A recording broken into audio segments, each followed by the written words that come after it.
start building cars, Boogie? When I started building? Yeah. For a living or for fun? Well, for fun. Around. Like everybody else for fun. That's always been fun, hasn't it? 53, 54. 53? Before that, really, I got my first car in 53. Yeah. But before that, before I had a car, I had a friend. He had a 39 Ford V8, Yeah. a flathead 48 Cadillac motor.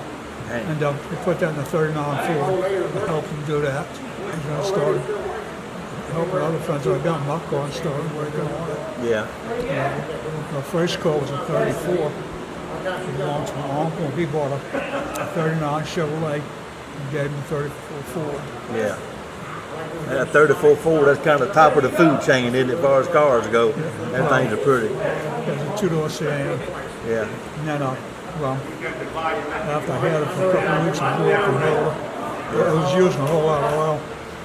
It used about as much oil as it did gas. It was an old service station on Jefferson Highway. The gas was about 25 cents a gallon, and oil was 50 cents a gallon. I'd go buy a 50 cent gallon of oil and 50 cents of gas, and we'd be able to go riding all night. We go for good for the weekend on 75 cents, huh? And I blew up the 34 motor, and a friend of mine had a 41, but he put a 48 motor in, so he gave me a 41 motor, I put in a 34, Yeah. and drove that for a while. And all that was back in the early 50s, huh? It was like 53 or 54. First drag race? Well, the first drag race I went to must have been like around 54.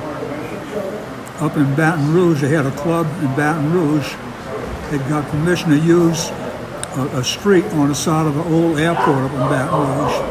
And it was, just a little two-lane street that they had blocked off. It was a little street went in the side airport that nobody used. And they had drag races there. And I went to that with a couple other guys. I didn't have, that was right, it must have been in 53 because I didn't have my car then. And anyway, they had a timing system set up. They had stopwatches. They had the guy at the starting line had a stopwatch. And they had wires running down to the other end. And at the other end, they had a thing made out of wood. It had a stopwatch on it, and it had a solenoid. They had a set of points, just regular old car points, Yeah. a little piece of plastic between the points, and they had a string going across the track.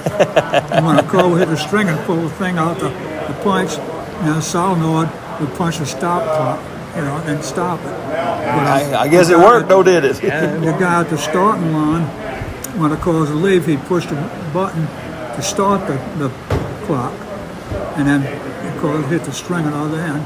And they were getting ET like that, no speed, but ET. Anyway, that was the first drag race I went to. But that was the only time I went to that one. But then they started running in Esterwood, they called it Crowley. That was at the airport in 55. I went there a couple of times.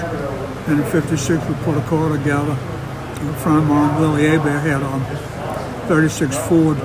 We put an Oldsmobile motor in it. Yeah. And that's the first thing we ran as a race car. And after that, I had a 29 Roadster built. But I never did race that. Then in 58, I put my 32 coupe together. Yeah. And ran a 32 from 58 to 61. I built a Bantam and ran that from 61 to 64. Yeah, I think I've seen pictures of your Bantam and stuff. Yeah, I probably did. Yeah, seen pictures of it. So how many cars you think you built for other people over the years? Lost track of that. A couple of times I tried to make a list. I got a list at the shop, but I built some since then that hadn't been even added on. $1 in a couple of days go and get the car. That's right. For the price of gas and staying in a motel and stuff. I tell everybody when I was in high school, all I thought about was hot rods. I wanted a race car, and we got into high school, and my auto mechanic teacher, John Lauderdale, he was a real good dude.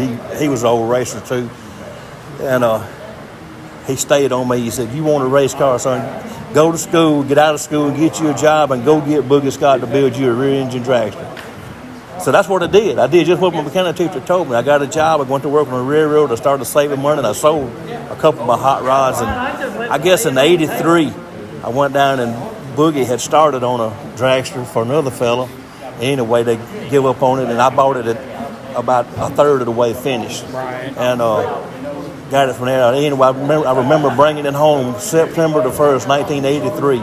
Is when I brought the rear engine dragster. Now, when he's just talking about that seat for this car, you'd have to see the seat for a dragster is one piece. Right. A lot of your cars, you see the piece, they go in there in pieces and overlapping and stuff like that. When Boogie was telling me on the dragster, if a fire hits the back of that seat, if there's a seam or crease, that fire going to go right down in that seat on your butt. Right. But he built my dragster. That seat was one piece, and he hammered it all out. And like I say, it was curved on both ends. It's just like sitting in a recliner. But that's something about fire too. When it goes through a seam like that, it gets hot. And it does, because it's generally kind of nozzled down, pinks down, and it picks up speed. Yeah. It picks up speed that way. But we run that dragster for a long time. It was the fastest thing in Gulfport for many years on gasoline down there. That's the Dixie Digger? That's the Dixie Digger that I built. And like I said, I brought it home from Boogie's in September 1st, '83. To this day, that's the only new car I ever had in my life. It was a rear engine dragster that Boogie built, brand new car. But yeah, that was a real good car. What year was you inducted in the Hall of Fame? You remember? Well, NHRA Division 4 Hall of Fame started in '78, and that's when Dale Ham was the division director.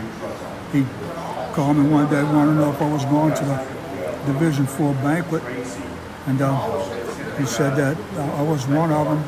Well, he said they started a Hall of Fame, and they put a bunch of the old races like from the start, and I was one of them they picked. So I said, well, I guess I'll have to go. So it was in '78 when they started the Division 4 Hall of Fame.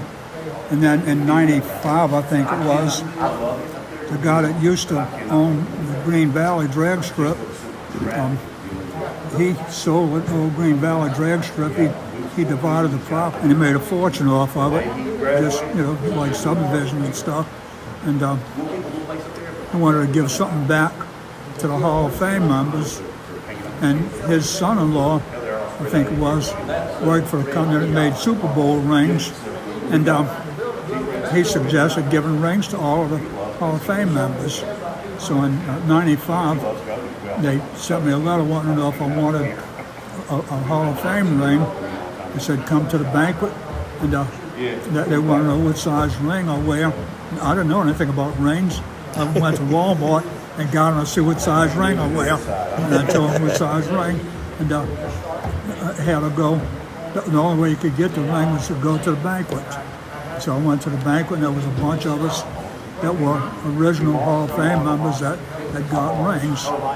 And I was sitting around with Bones Carroll and Bobby Langley and Benny Osborne, I think, a couple other the original Hall of Fame members. And Bones Carroll says, he says, that don't make sense. He says, every time we race at Green Valley, Bill Heisler would try to beat us out of our money, and now he's giving something back to us. But, anyway, that was in '95, but then for that NHRA Hot Rod Reunion in Bowling Green in 2008, they made me one of the honorees at the Hot Rod Reunion. Yeah, I drifted away from drag racing and we went mud racing. Had a sand drag track. Well, Boogie brought his little dragster up there and put some paddle tires on the back of it, and he had built it with the small front tires, which is what you saw a lot of the dragster, little airplane tires on the front. That's what he had on it. All he did, he put some bigger, taller tires off of a funny car or something on it, so he brought it up there and run with us under sand drags and blew everybody away. We wouldn't even know. Yeah, there was one guy there wanted to know what kind of camshaft we use, and I told him, "Oh, that's not the right camshaft you need for this." And he's telling different other things, wanting to know about the carburetor and stuff. We went out there, and I think we set a new record or something for the track. Set the record. All them guys. All them guys, they was every week they were trying as hard as they could, and we had our little record set. And here come Boogie, took his car right off the drag strip, threw some dirt tires on it, mud tires on it, and just shattered the record and blew everybody away. That was some old tires you had. Yeah. They were leaking. We had to keep putting air in them. Yeah. And they kept going down. But that guy was telling us that we didn't have the right stuff. He came over to asking us what we had. Wasn't nothing right, but it sure run good. Man. But the first, when I first started building cars, I had in '54 I got a 29 Roadster, and I built that a couple of times. At first, I had an old 38 Ford motor I put in it, and I got it. It was kind of like what they call rat rods now, and I got it running, and then I pulled it apart and did a lot of things a little bit better. Got it running again in '56, and it was all finished, but it wasn't painted. And like in the winter of '56, I pulled it apart and painted it. I got it running like around March of '57, and after that, people saw that car and started asking me to do work for them. And I started doing work for other people, and at the time I was doing sheet metal work, doing duct work, and attics. One day, I had a job at a place doing duct work, and one day I was up in a hot attic, working in an attic, and thinking I'm gonna have to do this, because I had a bunch of other work that I was doing at night and on the weekend in the garage of my mama's house. I said, if I would try to get more work, I could probably do car work, and I wouldn't have to do this. Anyway, I was in a hot attic, and so I picked up my tools, got down, went to the boss's house, told him I quit. And I've been building cars since then. I was in '57. '57.